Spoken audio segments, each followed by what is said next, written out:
Oui, maître, en tant que constitutionnaliste, est-ce qu'aujourd'hui, le chef de l'État a la possibilité de faire cette quatrième candidature? Il y a un problème qui était né lorsqu'on devait réviser la Constitution pour mettre les deux mandats. C'est le problème de la rétroactivité ou non De la loi. de la Constitution. J'ai entendu des gens, je ne sais pas si ce sont de bonne foi, dire que le texte n'aurait pas d'effet rétroactif. Mais, permettez-moi de le dire, c'est des bêtises. Bêtises juridiques énormes. Comme je le dis, je souhaiterais que un professeur de droit, un juriste, vienne me dire le contraire. À moi.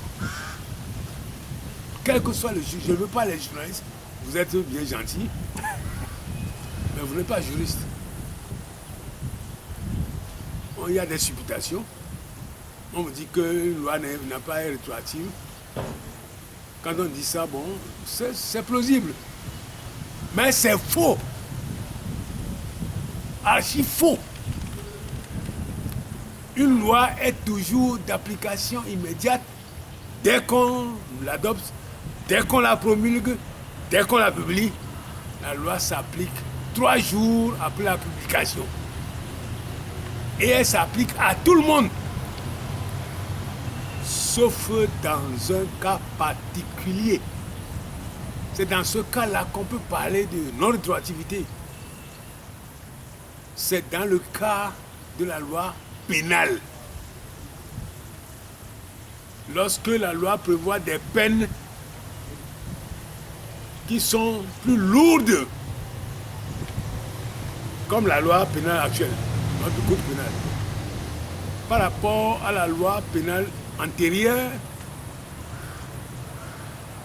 à ce moment-là, on fait rétroagir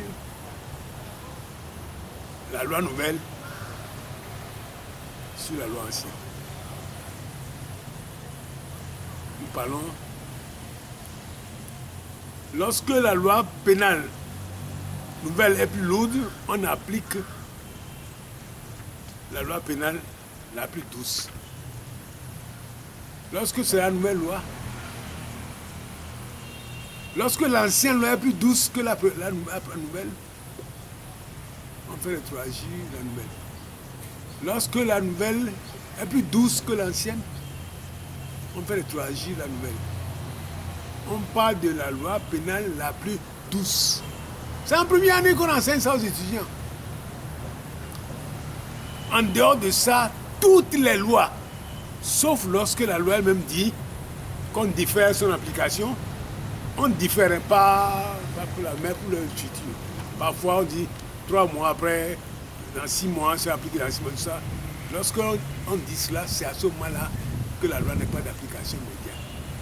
Mais une loi, lorsqu'elle est publiée, lorsqu'elle est adoptée, promulguée, publiée, elle s'applique un jour franc, ça va être 3 jours ordinaires après la publication, et à toutes les situations, sauf la loi pénale plus douce.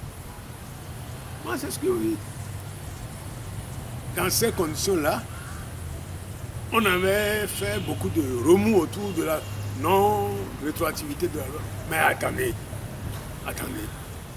Lorsque le président de la République, Hayadima, avait modifié la loi, fait modifier la loi en 2002, est-ce qu'il avait dit que la loi ancienne, c'était 2 ans? Donc on ne l'applique pas, que la nouvelle, non? Il s'est appliqué la nouvelle loi immédiatement. Pourquoi est-ce lorsqu'on fait une nouvelle loi aujourd'hui, on parle de non-rétroactivité? Pourquoi? Tous les chefs d'État africains, lorsque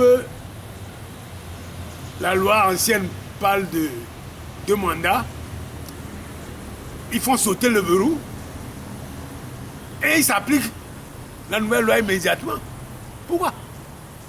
Pourquoi on ne veut pas que lorsque le verrou est remis, on parle de notre gratuité? Pourquoi est-ce qu'on ne veut pas l'appliquer ça immédiatement? C'est idiot. C'est une idiotie juridique. Je le dis, je le répète. Que le juriste qui ne serait pas d'accord avec moi vienne me le dire.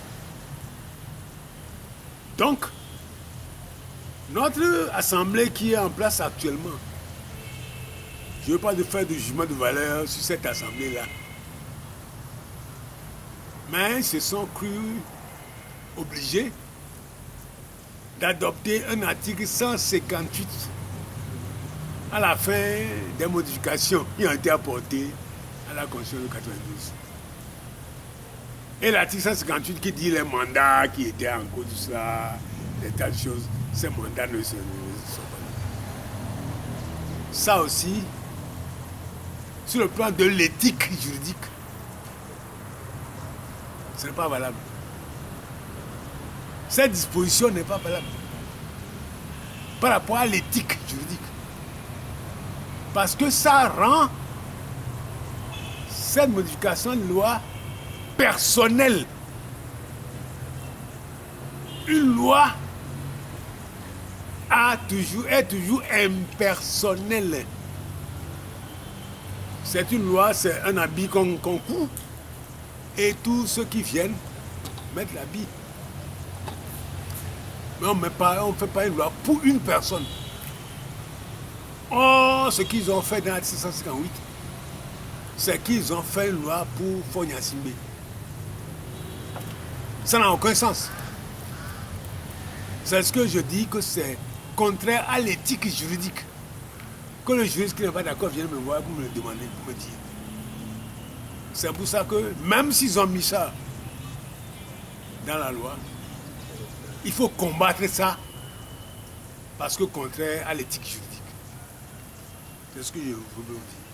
Donc pour moi, à partir du moment où on a mis dans la loi que c'est 2 mandats, point barre, ça doit s'appliquer à Fonya Simbe.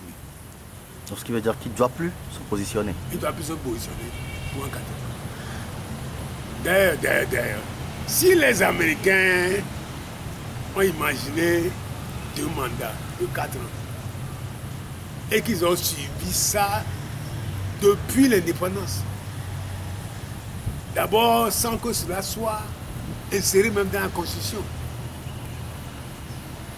les chefs d'État américains ont respecté cela, mais sans que ça soit écrit dans aucun texte. C'est au lendemain de la Seconde Guerre mondiale, lorsque le président de la République n'a pas pu organiser, on n'a pas pu organiser son élection présidentielle, et que du fait de la guerre, qu'il a fait 3 mandats. Et c'est pour ça que, au lendemain de la guerre, ils ont fait un amendement à la Constitution, et ils ont mis ça dans la Constitution. Avant, c'était la coutume, les usages constitutionnels. Maintenant, ils ont mis dans la Constitution que personne ne fera plus, jamais, plus de 8 ans. Pourquoi? Parce qu'ils savent que si passer 8 ans, eux pour eux c'est nous c'est 10 ans, eux c'est 8 ans. Le chef d'État n'a pas pu faire ce qu'il devait faire au bout de 8 ans, pour nous 10 ans. Le temps qu'il va faire après, il ne pourra plus rien faire.